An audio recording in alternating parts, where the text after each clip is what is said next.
Woohoo.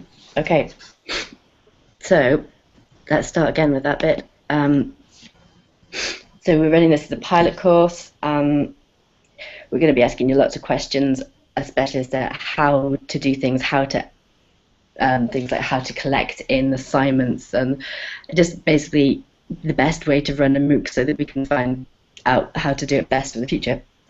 So yeah, it's 6 weeks. Welcome to the first live session. I'm going to do a quick sort of tour of the website. So hopefully, if I click this little button over here, I should be able to show. Wrong button. I should be able to show a website.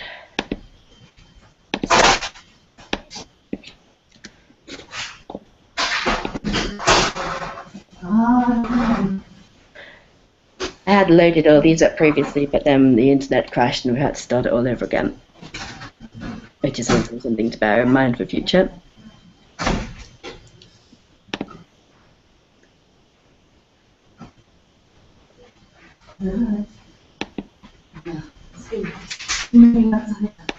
Okay, can you see it? Can you all see at the side of your screen? The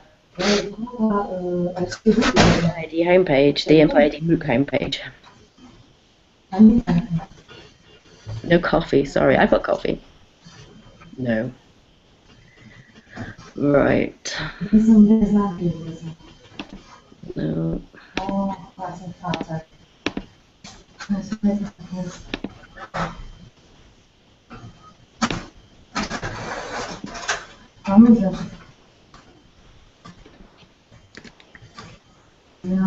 Yeah, that doesn't work out these screen sharing, is it? Oh no, it worked the other day.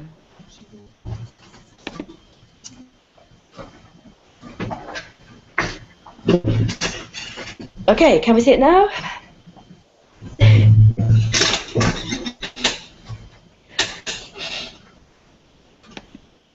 No, alright, never mind. Let's do this way instead.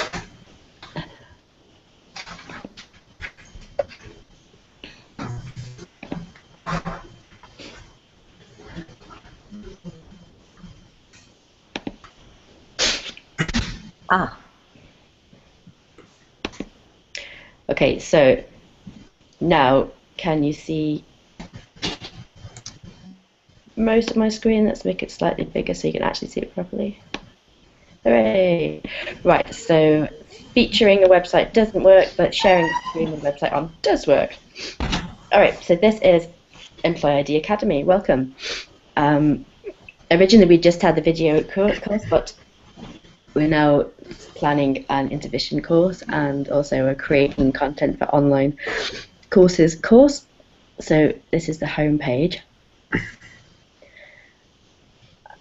All the stuff on the VideoOOC is here in the drop down menu. So VideoOOC, welcome, info on how it works, course aims, and then every week these links will become live so that you can see what's going on, and we're trying to do it a little bit in advance so that you can have a sneak peek forward. And then the activities which a lot of you have done, and they've been great, we'll talk about those in a bit. So we're on week 1, planning. The activities are here, so these are all blogs. If you click on the link, it takes you to, I've set it up as, I don't know if you know WordPress, but I've set them up as categories, so anything that we write in that category will be put here, so there'll be lots of blog posts one under the other. So that's for you to work through in your own time.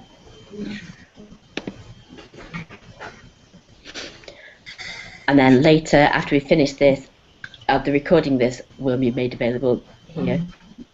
And your tasks and things that you could do and resources all in deep. So each week set out the same, and you'll be able to access it at any time from there. Okay. Screen sharing. 클릭되는 거 아니에요?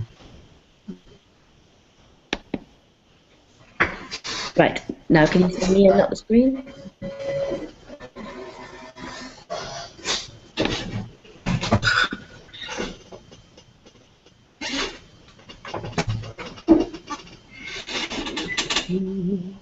Where am I at?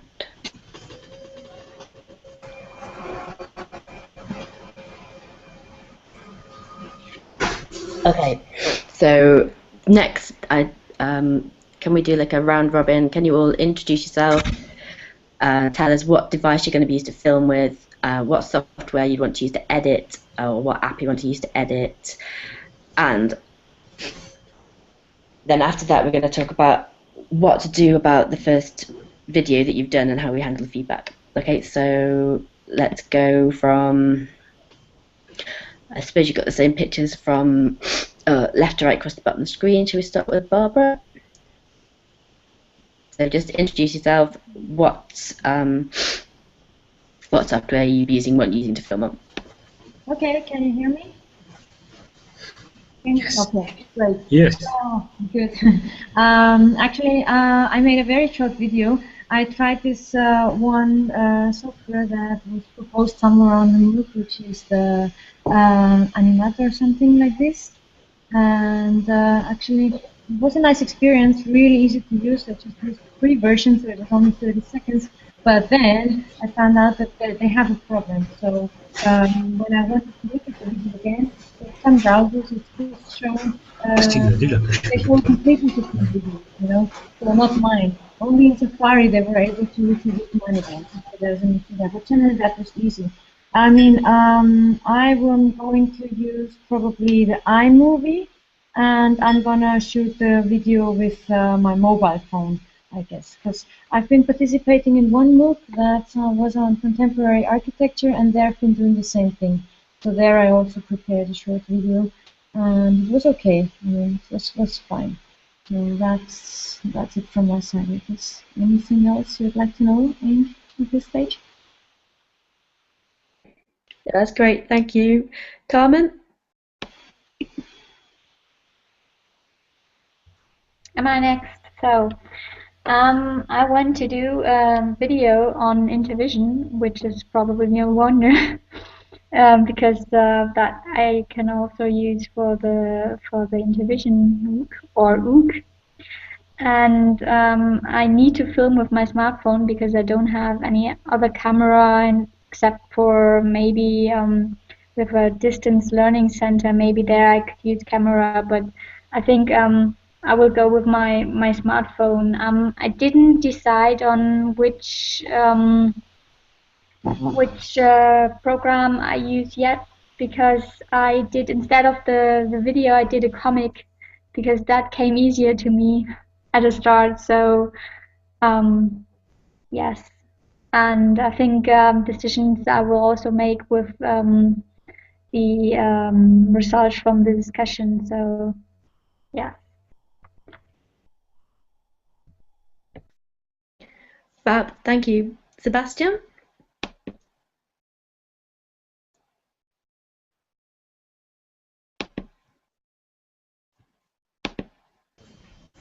Hi, can you hear me?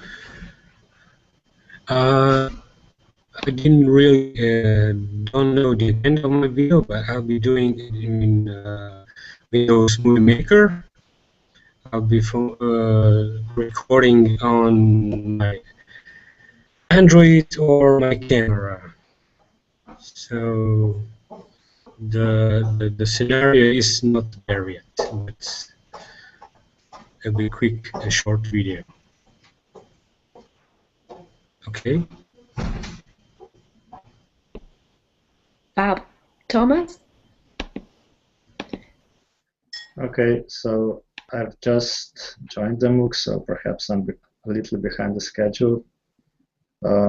I will use my small HD camera, and I don't know yet about which software I will use to edit the video. So this is it for the moment. Brilliant. And Ursha? Dejar eso porque tengo una reunión online. Ponerlo bajito.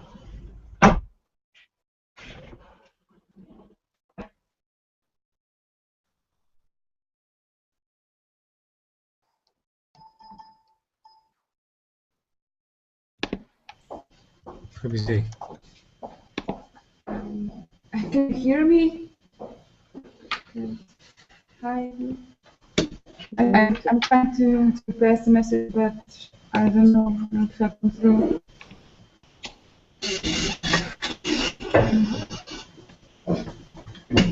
Hello everybody, can you hear me? I think you cannot see me. This is Pablo. Hi Pablo, we're just all introducing ourselves and saying what device we'll be using and what software we're hoping to use to edit videos with, and we're struggling to hear Ursa. But I still know, can you hear me? Yes. Great, okay, now it works. Okay. So, well, I've been through the web pages that you prepared, although I must say that for me it's not really clear what we will do. So, if I understand correctly, the first 6 weeks will be about making the video of ourselves. Sorry, I have terrible echo. That's why I talk really weird. I am a complete beginner. I'm just using my smartphone for 2 weeks. So for me, all the software and all apps are completely beginning. So I don't know. I will really have to see how to shoot video and then see. Sorry, it's really hard to talk. And then see how to edit or how to do it. So sorry, but I'm completely starting from scratch. I need to talk now because I can't talk. It's really hard to talk.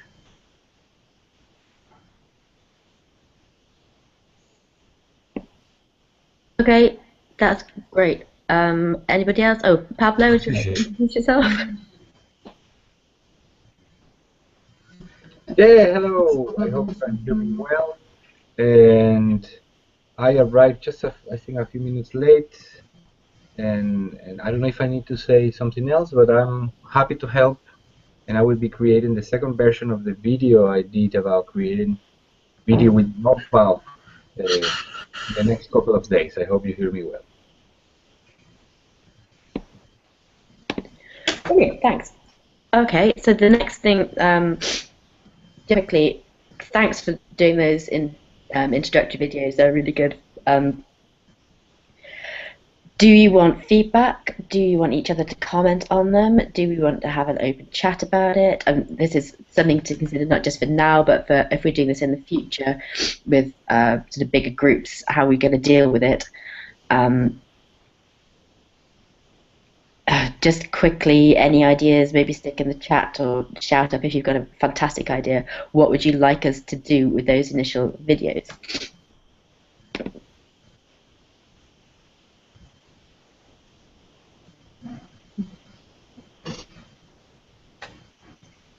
Or what would you like us to do in future with other people's initial videos if we run the course in the same way?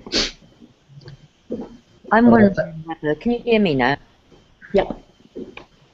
Something we talked about last night, I mean, I think personally that if the very first thing that people do is to make a video introducing themselves, and that's with no help, no support, no training at the beginning, it's kind of to get them used to this is a video course.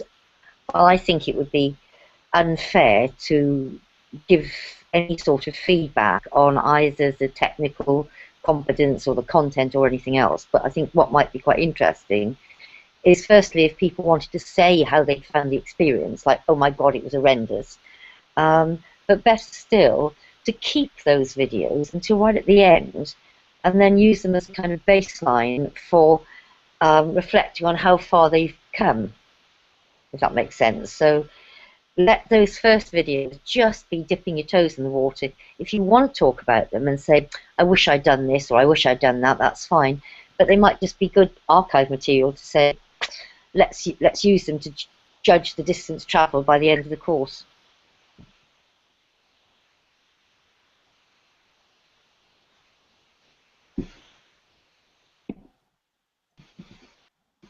I think doing it that way with people in the future also, yeah, it makes it easier to deal with students.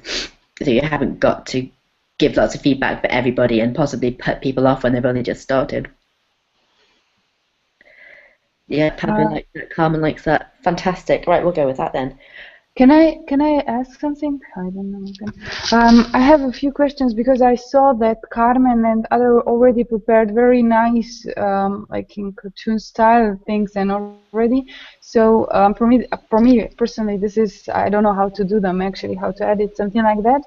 And so my question is, the first videos that we will make, will this be also published on YouTube and stuff like that? So how will this work? I think that's something we need to discuss. I mean, how comfortable people are going to be having their work published more widely. I mean, the task at the end of the day is to make a storyboard ready for making the video next week. And we don't know whether you'd want to publish them on the website and look at each other's work, or whether you want to keep them private, or whether you want to just email them to us to have a look at to help you with, or whether we want to put them all in a Google Drive, or whether you want to swap with another person. We need to discuss that and work out how we do that, because not everybody is going to be comfortable with sharing things publicly, and especially if we're going into places in the future where there's confidentiality issues. We don't want to have everything public. Yeah, it's something we need to discuss and maybe talk about more in the next proper meeting, maybe on Thursday. Okay, yeah, looks like everyone's happy to share them internally but not have them public. Okay, that's something we need to think about and discuss more. All right, next then, shall we move on to hand over to Jen?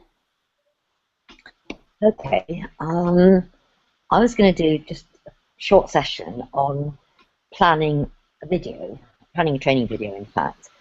Before I did, I think it's worth sharing some of the technical problems we've had, because I was finding it really difficult to find a way of actually putting it on Google Hangouts.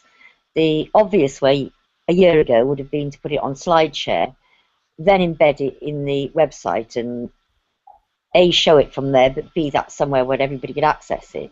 SlideShare no longer supports audio, so Angela and I have been trying, like, for the last several days to make an audio version of it. I have got an audio version, but which we will find some way of putting on the website. But what I thought I'd do this morning, just because it was more personal and because you can interrupt me if you want to, is a workaround, which means that if I screen share the presentation at my end, I'll just talk over it. Does that work for people? So basically, instead of having a recording, I'll skip the recorded version for the moment and just talk live over the top of the presentation. So if that works for people, that's fine by me. Can you kind of nod or thumb up or something? Okay, so bear with me. I've got to do screen share. Feel free to interrupt, by the way. You know, I mean, this is the advantage of doing it live. You don't have to sit there till the end. You can jump in whenever you want to. Let's have a look. Screen. Okay. Now, I can't see any of your faces at this point, so you're going to have to shout at me if you want to interrupt, or if you can't see something, or if you can't hear something. Okay. So can you all see that? Have you got a screen saying... Can't see it, can still see you. You still see me, damn. Now this is... I'm going to escape this again, oh God. Bollocks. Right. Context plus...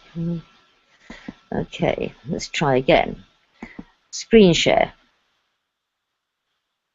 What can you see now? Can you see my screen? Oh, wait a minute. What can you see now? Yeah, got your screen now. Can you see designing a training video with a sort of clapperboard? Yep. Okay, I'm now going to go to view slideshow. Is that okay? I've got a bar across the bottom, Google Plus Hangouts, you're sharing your screen with plus google.com. I have no idea what that means. Do I put stop sharing or just keep it? It's fine, keep it. We've just got the design the training video slide. Okay. Right, let's start again then. So this is about designing a training video. And in particular, looking at what makes a training video different from any other sort of video you want to make, like a personal training video of your holiday or something. So I think the first thing, which is kind of stating the obvious, is that a training video implies that somebody who watches it is going to learn to be able to do something at the end of it. So you need to start off with a set of learning objectives. This is really, really crucial. You must have all said it to your trainee teachers at some point. It's no different from any other lesson. Start with your learning objectives and start with and learning objectives which you can actually frame in terms of what the viewers are going to be able to do at the end of it. It's got to be action-based. And just as an example of this, and in fact, the example I used the right way through the presentation has got nothing to do with employment services, quite deliberately. A, because I know nothing about employment services, and secondly, because I don't want everybody to get hung up with the content of the objectives. So we were working with some construction trainers in Germany, and they were working on some videos about forklift truck drivers. So one sort of objective that they wrote was something like trainees will be able to understand the techniques of forklift trucks. Now this is crazy and really unsuitable because there's no way they had to test it afterwards. So they rewrote it and said something like, we'll be able to maneuver pallets in a confined space. Much better, it's measurable, it's testable. Second thing I'd say about writing objectives is that you really don't need more than about 4 or 5 in a training video. If you've got more than that, you really ought to think about cutting it into several smaller videos. And I think the last thing I'd say is that although I use training objectives to describe what students are going to learn, lots of people are going to use learning outputs, learning outcomes, competencies. There's a big debate raging around this. I don't really care. As long as you can specify what you want your students to achieve, I think that's fine. Is that okay with people? Okay. Next thing, obviously, is identifying as far as possible your audience. Now, this is obviously really difficult if you're running a MOOC, but you have to kind of guess. And if you're running a training video, if you're making a training video for your own organisation, you have to do some background research and see if you can identify who the people are that you watch. I can hear a lot of noise in the background. Is that me? No. Okay. You need to find out, if you can, what sort of skills they've got, what pre-existing knowledge they've got, what expertise they've got, what their level of competence is already. It's fairly obvious. You need to find out how interested they are, because is this a training video that you're going to make that people in an organisation can be forced to watch, or is it something which they have the option of watching? So is it compulsory or not? And I mean, I have to say that so many training videos are about really boring subjects and you have no control over them. I mean, I've yet to find a training video on health and safety which has been anything other than gruesomely boring to anybody except a health and safety officer. People are kind of just not interested in that sort of topic. Certainly not people who work in offices and things. So your training videos have to be really good to keep any sort of interest going. What motivates people? So over and above interest, why are they actually doing this? We'll come back to that one. And I think finally, it's what's the demographic of the group? Are they older workers? Are they younger workers? Is it a mixed age thing? Are they kind of mainly men, mainly women? And does that matter? Because it might.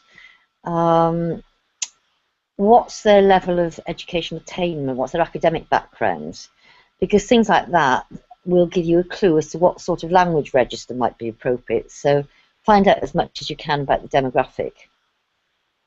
I mean, some of your employees, some of the people who are going to be watching your video, won't even know what a forklift truck is. They're going to be very new employees, very inexperienced, and you might have to actually spell everything out. You're going to get other experienced employees who are going to feel really patronized and insulted if you give them that sort of basic level of information. So that's really important.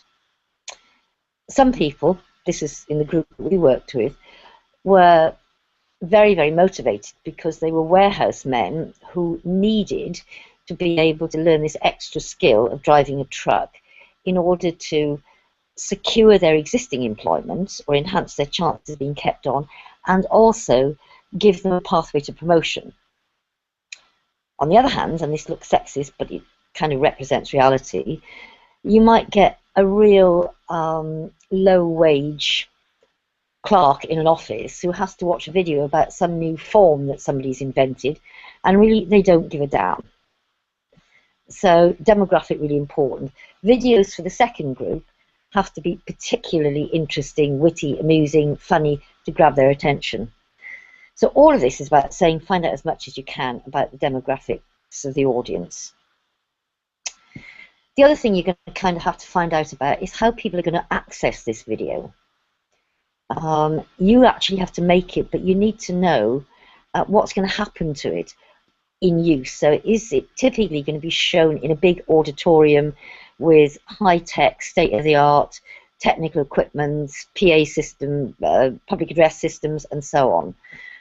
Or are people just going to go into a computer room or into their office and watch it on some sort of desktop machine? Is it going to be shown in a training center, a sort of learning pod, or a communal area where people can go over to a television, or it's running on a loop on a computer or something? Is it a kind of just-in-time video in terms of its content, you know, the sort of thing that people need to refer to rather than watch once, whereby people are going to typically access it on a mobile device, at their desk, in a car, out on a building site? Or is it something which is purely a long-term project where people can watch this series of videos in their own time, at their own pace, in their leisure time? So all of those will actually impact on the way that you design your video. Another thing to take into account, is this video replacing a trainer?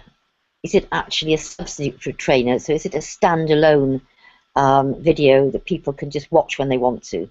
Is it an asynchronous resource?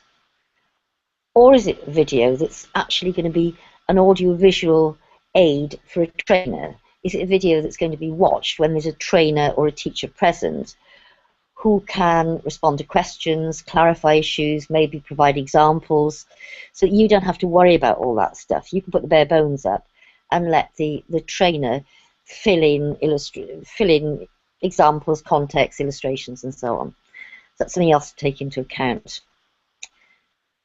You also have to think about the run time, because I often say to people, well, how long is your video going to be? And then they say, as long as it takes. And that is like, not on. This does not work for me. You have to think about how long you can possibly make this video. And I can tell you now that between 10 and 15 minutes is the absolute longest time that you're going to get people's attentions. I mean, we're not talking a full-length feature film. We're not talking Star Wars here. We're talking about a video which could actually be talking about something like manual handling in offices or something. There is nothing inherently interesting about this, and people's brains and their bottoms turn to stone after about 10 minutes. And I'd say, really, if you're talking about something that even takes 10 minutes, think about breaking it down into maybe 3 or 4 shorter videos of 2, 3, 4 minutes each. The other advantage of having a kind of series of short linked videos is that they're much more versatile in an organisation, because with little tiny videos, just taking one bit of a subject, you can quite often mix and match them across the whole organisation for people doing different jobs. Whereas if you make kind of a quarter of an hour video, it's going to be so specific that it's probably only relevant to a small number of people. So I'd say modelize your training videos as far as possible. What else? It's defining the scope of your video. You've got your objectives, but really this is about the content. Just how far are you going to go with it? What are the parameters? What are the edges? And I'd say keep it tight. Keep the content really, really, really tight. You do not want to be, if the content doesn't one-to-one match one of your objectives, get rid of it. And also get rid of stuff that is actually just noise on the system. I mean, do you really, really need the organization's mission statement at the beginning? Do you really need the chief executive officer doing an introduction?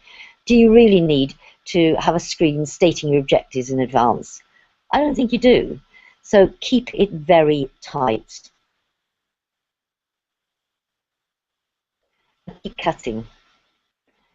Cut length. Cut the number of objectives. Cut the content. Pare it down to its bare bones. Even cut the time you spend filming, because there's always a sense of, if you make some wonderful footage, you think, I must use this even if it's not relevant. And I'd also say you need to cut the length of the film clips that you use. 7 seconds is more than enough for one visual, for one clip on the screen. It's no secret that the reason that Animoto restrict the length of your clips to 10 seconds is because it looks better. So, you know, you look at any feature film, any documentary, and you'll find that between 7 and 10 seconds is the longest that people are ever going to be expected to watch a sequence. Closely linked to that is the level of granularity that you're going to look for in your content. So granularity is just really another way of saying how dense is the content going to be. How much detail is going to go in there. So for instance, I'm going back to my forklift trucks again. The video could say something like, drive your forklift truck over to the loading area. Now this clearly has too little information to make anybody understand what's expected of them. Conversely, you can have a video which said something like, right, first identify the ignition key, find the pointy end, insert that in the ignition lock, turn it anti-clockwise, and so on. Obviously a level of detail that really isn't necessary. And for me, one of the hardest jobs is to work out the level of granularity that you're going for. It's always difficult. And I get it wrong constantly, but, you know, hey, I'm still practicing. But above all, work out what your key messages are. I actually write these out and put them on a wall, on a poster, especially if there's lots of people working on the same thing, because if everybody knows what your key messages are, people are very, very focused, even before they pick up a camera, as to what they're looking for when they go out filming. And I think lastly, I want to talk about some of the constraints that you will face, every video maker faces. To get a high quality video, you're actually talking about dealing with kind of 3 things. You've got to consider the work that you're actually putting into it. That's all of the planning, all of the filming, all of the content. So there's the scope of it. You've got a budget to work to. And even if it's not a real budget, it's coming out of your time, it's coming out of your departmental budget. And you've got the length, you've got an amount of time you've got to make the video in. And all of those will impact on quality. If you change any one, they'll all change and they will all impact on quality. So put another way, I always think that it's like any other project. Making a video, you've got kind of tensions going on. You have to get it done on schedule, you have to get it done within the budget, you have to manage the workload.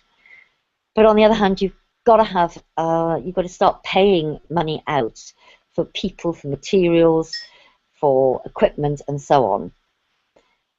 If the video you make doesn't actually do the job, then it's all been a waste of time anyway. And you've also got to take into account that there will be constant obstacles in your way. And I'm just going to have a quick look at some of the obstacles. One of the biggest obstacles that you might find is scheduling. Now, scheduling is not just about how much time I've got to produce this in, but what time slots are available for me to do it. I mean, Angela and I worked with a local film crew some years ago, a really good local film company, and they had to make a film in the indoor market in Pontypridd. They could only access the building after 7 o'clock at night and before 7 o'clock in the morning. So they were actually filming with floodlights on all through the night, and we were kind of part of that.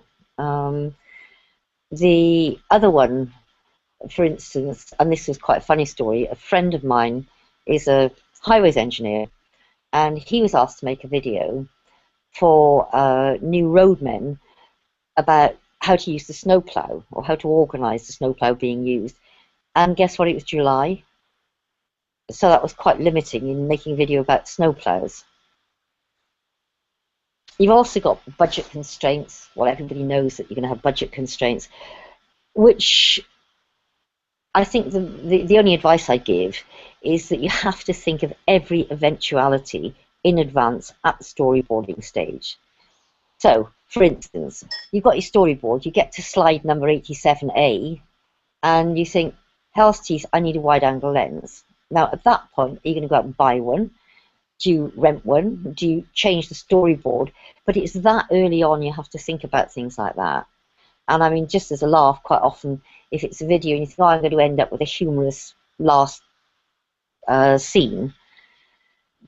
Right, I know, this is such a boring video, I'm going to have a shot at the end of it with a sort of Lawrence of Arabia lookalike on a white charger, galloping off the screen in this really boring video about health and safety or something. But, you know, hey, how are you going to do that? How much is that going to cost? That is completely unrealistic.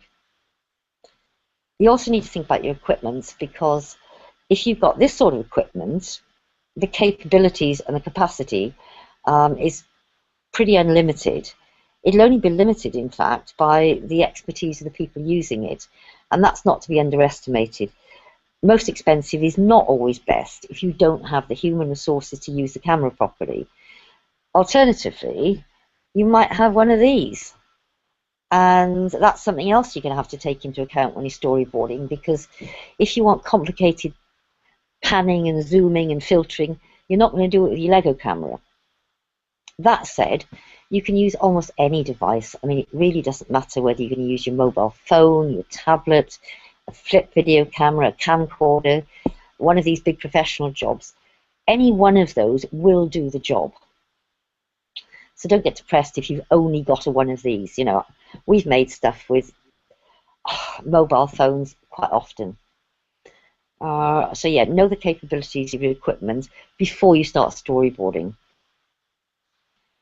I think the other thing I'd want to say is, in a training video, you can mix your media wonderfully. So you can have pure video clips. You can also have screens with nothing but text on them if you want to. You can have still pictures. You can have just ordinary images, which you can keep on the screen for as long as you want to. You can put screencasts in. You can put music over. You can put voices over. I mean, this is not a feature film. You've actually got opportunities that, you know, Steven Spielberg hasn't got, because in a training video, the more media types you can introduce, quite often the livelier it becomes. So you're not restricted to just video, and that's a biggie for me. Can I just interrupt, Jen? Sure. Just a quick question, because this is always coming up also with using pictures in PowerPoint and so on, and presentations. How about the whole copyright and stuff? I mean, for using music, for example, I of course need music, and since I'm not good at playing guitar, I would need somewhere to get the music, for example. Good question, because one of the things we were going to talk about later on today, later on this morning, was finding copyright-free pictures and music. There are sites, and what is the music site? Jimeo. Do you remember? There's Jamendo, but Yeah. I put a link. Oh, well, I will put a link. I put one to pictures, but I've also got just a collection of where to get Creative Commons and license-free music. There's about 10 or 11 sites. Some public archive stuff as well. There's quite a lot of places you can get stuff from, but you do need to have software like GarageBand or Audacity to be able to use it properly. Yeah, I mean, I think all these different design elements which you can incorporate in a training video just add to the interest factor. You've actually got opportunities in training video that the documentary producers and the feature film producers actually don't have. Right. I think the only other thing, and it might not affect a lot of people because it's actually about working with clients. Now, at the moment, you are your only client, which is fine, but at some point you will have to think about making videos for other people, not paying clients, not external clients, but probably clients who might be your training department, your line manager, or even this project. And working with clients, whoever they are, there are kind of a couple of tips that I'd want to share, and this is positively the last slide. The one thing I'd say with clients is make sure you've got one contact person to make the decisions, because it's just a nightmare when you've got like a board of people. Clients never want to take decisions about saying, yeah, that's fine, go with it. They always want to say things like, well, I have to show it to the governors, or I have to show it to the senior management team and get their input. And you think, oh, God, it's going to take ages. Following on from that, I'd say when you're scheduling and you're presenting your schedule to the client who wants it in 3 months or 6 months or whatever it is, frame your schedule not in terms of dates, but in terms of units of time. So you don't say, we will start filming on the 1st of March, because guess what? Your client might not have approved the script or the storyboard until the 1st of April. So what I tend to say is, okay, we will start filming this video 10 days after you've approved the script and the storyboard, or something like that. And it's also worth telling them how many iterations you're prepared to do. So it's like saying, okay, I want 4 sign-offs. I want a sign-off at the original concept stage to say that you like the ideas. I want a sign-off in writing as soon as we've done the storyboard. I want to sign off at the final edit. But for instance, when I say I want to sign off at the storyboard stage or the script stage, I am prepared to do 3 iterations. The first draft, the revised second draft, and the final cut, and that's your lot. And I think that for me is really important. And even if this is your own line manager, try and tighten that down, because making a training video can just, the time you waste with clients not actually getting their act together, I reckon is one of the biggest problems. And it really is. The minute somebody says to me, can I just run this past the senior management team and get their input, I just groan, because it really is a kiss of death. I'm going to stop now, and I'm going to see if I can get back into, there you go, I'm back here, and you can shut me up. I don't know whether anybody wants to say anything. I can't hear you. No, because you're still sharing your screen, so you're seeing your screen of me on your screen. This is quite weird. No, I switched it off. Does that work? That's you again. Oh shit! How am I switching off screen share? I think it should be fine. Huh? Is that okay? I don't know. Can everyone hear me? I can see you, but I don't mind. I don't mind looking at Jem. No, I finished, so that's okay. Fab. Okay, right. We're a bit short of time because we started so late. So what we were going to do next is show you 2 videos, 2 2-minute videos, and then discuss them. How are you all the time? Do you want to? I can make that into an online activity, so you can go to the website and do it separately, rather to do it asynchronously rather than do it all together now. If you've got sort of 10 minutes spare, we'll do it now. What do you think? You will need to leave soon. Right, fine. So we'll skip that one. I'll stick that one up on the website. We're just going to look at 2 short videos, say what's good about them, how they could be improved, that sort of thing. So Next thing is to introduce the assignment. What we want you to do is choose something to make a video about. So choose a learning scenario. Write down what it is. Write down some notes about who your audience are. Define them, or who they are not. Might be easier, if especially considering the wide audience of a MOOC. But definitely think about it. What your learning outcomes are. Write those down, and then use the links from the website. Print off a storyboard that you like, and plan out a short 2-minute maximum video to teach that topic.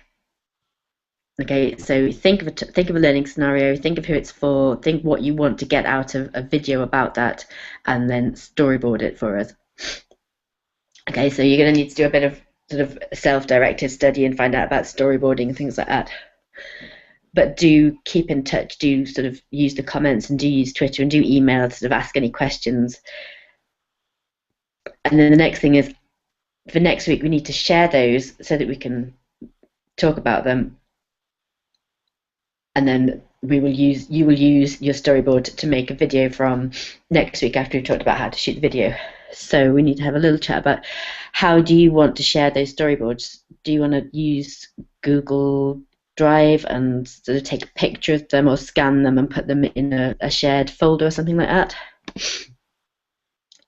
Carmen says Google. Any other ideas? Are we happy with Google? Google Drive. Okay, so we'll put a shared drive. I think under work package 5, if you do it before I get a chance to put a folder up, put them in there, and then we can share them. And are you happy next week looking at each other's work, or do you not want to share them amongst ourselves? Or do you want to decide when you've made it how confident you are in showing it off to us all? Also something we can carry on talking about next week. And I know I haven't sent the email out, but Thursday for the next meeting tomorrow morning, if that's okay, then we can sort of discuss things then. Angela, can you hear me? Yep. Yeah. Okay. I'm sorry I'm coming back, but it looks like I'm completely blonde in this case. So I don't understand now. We need to introduce ourselves, or we are already doing the storyboard for, let's say, some content that we want to present to, let's say, imaginary audience or us within the, you know? Okay. Because I'm completely confused, because now first was like the video. I must say that I don't know how to do the video plus doing the slides inside, so that's why first the storyboard. So, but I need to know what the storyboard is about. So just making them, like, introducing myself, or are we already at this stage where, as now Jen was discussing, you know, how this big learning would look like, you know, how this VideOOC would look like, and what is very important for the VideOOC. Are we doing this like miniature way now, and then we will, you know, try, because I would like to introduce, for example, PES. So is there something like this? Plus, of course, then I will come back, because as I understood, also for using devices, some of them are to be paid, which is impossible for me. So, but that's then probably to be incorporated in the storyboard and thought when I'm gonna do that. It's just the topic. What are we doing now? Okay, so for now, it's not the introducing yourself thing. It's think of something that you're an expert in, or something that you want to make a training video about, or something that you want to tell people about, and storyboard that. So think about what you would want to put and what order you'd want to put it in and what you want to say. It's just 2 minutes maximum, shorter than that if you want. There are printable storyboards on the website, on the MOOC website. So you pick one of those, read through there's a blog post accompanying it talking all about storyboards. Read through that first, then write down. That I saw. I'm familiar with that. It's just that I didn't know, because first we said that we were gonna like make a video of ourselves. So that's not now there. So we're not doing the videos. We're doing that, or we're doing all. At the moment, we're just we're going to concentrate on training videos. I know you've got to do an introductory thing of yourself at some point for the other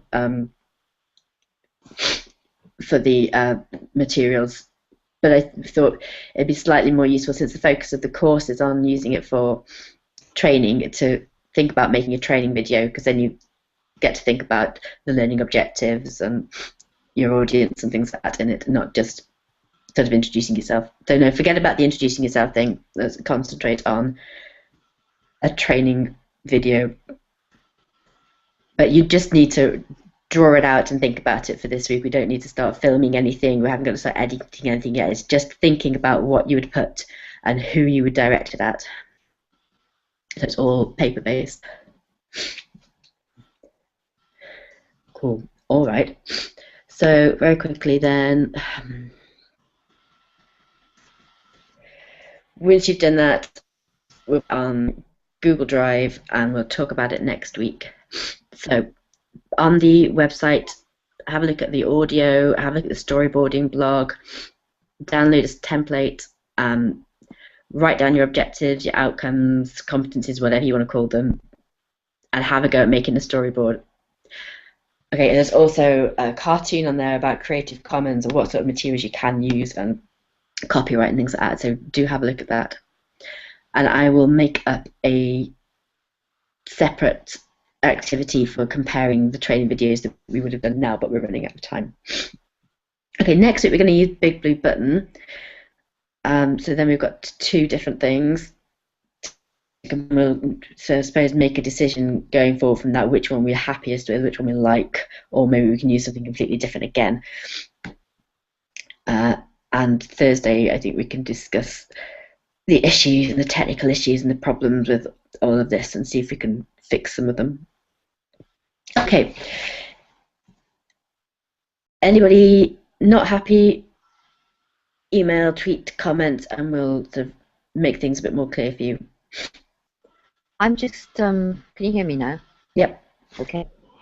I don't know whether you covered this when I was upstairs, but you're asking us to do a storyboard this week. How are we going to share the storyboards? Did you discuss that when I wasn't here? Yeah, we're going to put them in Google Drive. Okay, cool. That's fine. Okay, thanks everybody. Hope everybody's happy and not too confused. Right, speak to you soon.